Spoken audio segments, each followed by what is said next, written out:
Slay them all, Spartan. All right, yeah, I think this is a pro team POV. Well, let's see how good they are. Right off the bat, going for so the he's heat got the wave. heat wave, right? Yep. So he switched to vert. So there's Steitzer. Steitz. It's good to have Steitzer back, or we call it, there's some nickname of Steitzy is kind of the people implementing the VO. So he threw down a shield, covered the position. Yeah, I like that little peek technique. I haven't personally done that, to be honest. Yeah, I feel like I learned a lot by watching this pro team video actually and how to play it. Like we watch them, we have regular weekly play tests with them. I don't play with them generally because they're so good, and we put our kind of better players up against them. Also noticed that player went straight for the power weapon that spawns on this map in Slayer, which is hard for me to use, if I'm being honest. So you'll see, like, I mean, so you can see the friend foe. That's one of the obvious things you're looking at here. I know Sam was talking about it earlier. This is something that we've continued to kind of iterate and evolve, even beyond this build. I think this might be our main build right now. This power weapon spawns there. The skewer is it's satisfying as heck, but it's hard for me to use. I am worse at that gun than I am with the commando rifle for sure. When you hit a target, like especially a vehicle, it's super satisfying. All right, so he was spectating.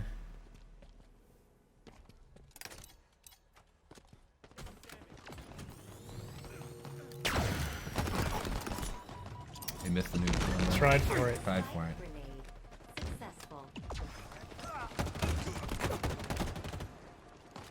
Hard for us to hear in studio, but I believe you'll hear some personal AI coming through. Yeah, you're hearing. There's a few things. So there's the Spartan chatter that we had in Halo 5. It really just kind of brings the battlefield, gives a lot more like reaction feedback to what's going on in the game. But you'll hear this personal AI, and what we did with them is we replaced what was called Spartan Leader, our team leader, and it's just a more personal version of that, and they have a lot of personality, and so it lets you kind of swap around and kind of customize that feedback, and they give you a lot of low-level feedback. Pulled the power up.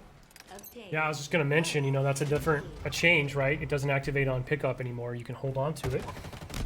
Yeah, we think that'll bring a lot in the long term and allow us to do more things with power-ups than kind of just, traditional kind of just quick stat kind of reflections, but having like really the notion of power equipment in the game.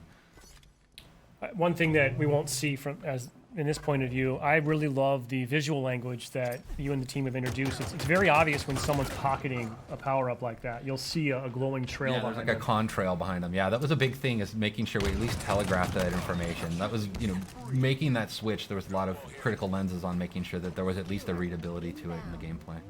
I mean, so now it's sort of that risk-reward, right? Do I hold this and wait for that final push? Do I burn it now so I don't lose it? Yeah, you make a lot of choices that way. Like I sometimes will pocket it and think I'm getting cocky, and then I'll lose it, and I'll give overshow. That was a dope.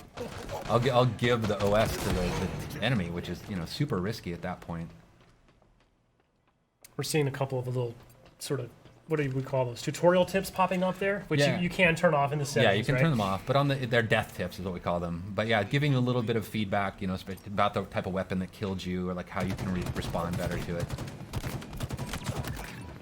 I'm not sure at this point the pro team needs to know that, like, hey.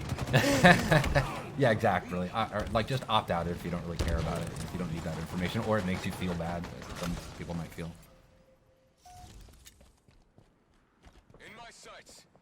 I do love this map. Yeah, the pelicans flying by. It's it's an homage to Sergeant Avery Johnson, Academy of.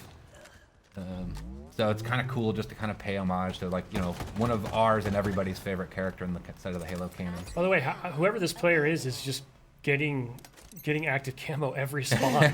I don't know what the other team's up to right now. Seems to be watching that call out. Yeah, the power ups, we treat those like the power weapons and stuff. They're up on a pad. They have a lot of messaging and broadcasting about them, so you know when they're coming up. Now your Spartan AI will tell you that, right? Yeah, the Spartan AI calls it out as well. So there's a lot of information just kind of driving feedback. You get the stick there. You can see there's the weapon racks you'll see in the levels as well. He ran past one a second ago. Yeah, right. Yeah, it's in the background, right? Yep. What's cool about them is before you might run past where a weapon would spawn and then not realize that it's coming up in 2 seconds, and it could change your choice and how you deal with it. Like when we playtest this morning, I actually stopped at one point on a weapon rack because I was like, oh, it's 2 seconds out. I might as well wait for it and switch out my pistol, which I think I'm just telling everybody that I'm really bad with a lot of the guns in our game.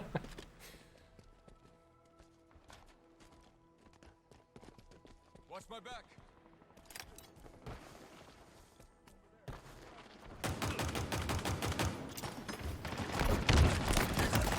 That was nice.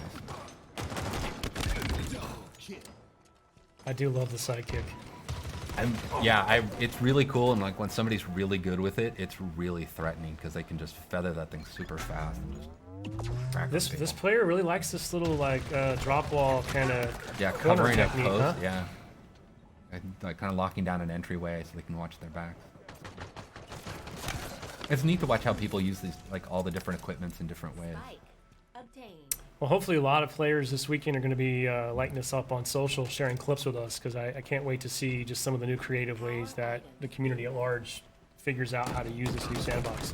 Yeah, and it's interesting too. Like, I mean, like the way we have our maps tuned, like in our main builds, is they have different equipment and stuff on them, and because we don't have the entire sandbox in the flights, is we swap things out. So it's actually not even the same kind of basically map placement path that we would have in the released version of the game.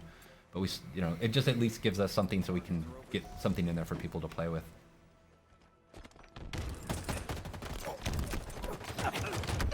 Oh, match is getting close. You can hear the music starting to kick up, kind of signifying the end of the match is coming. I do love that. The multiplayer music, very cool. I'm really proud of the multiplayer music. There's a cool story about how we got to basically getting the music in the game. But it really meets this tone. It's something I've really wanted since Halo 4.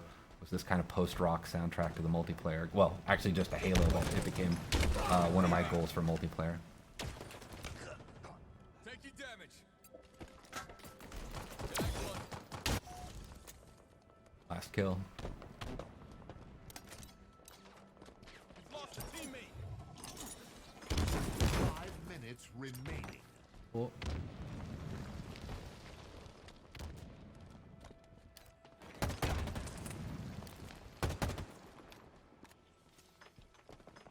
In my sights.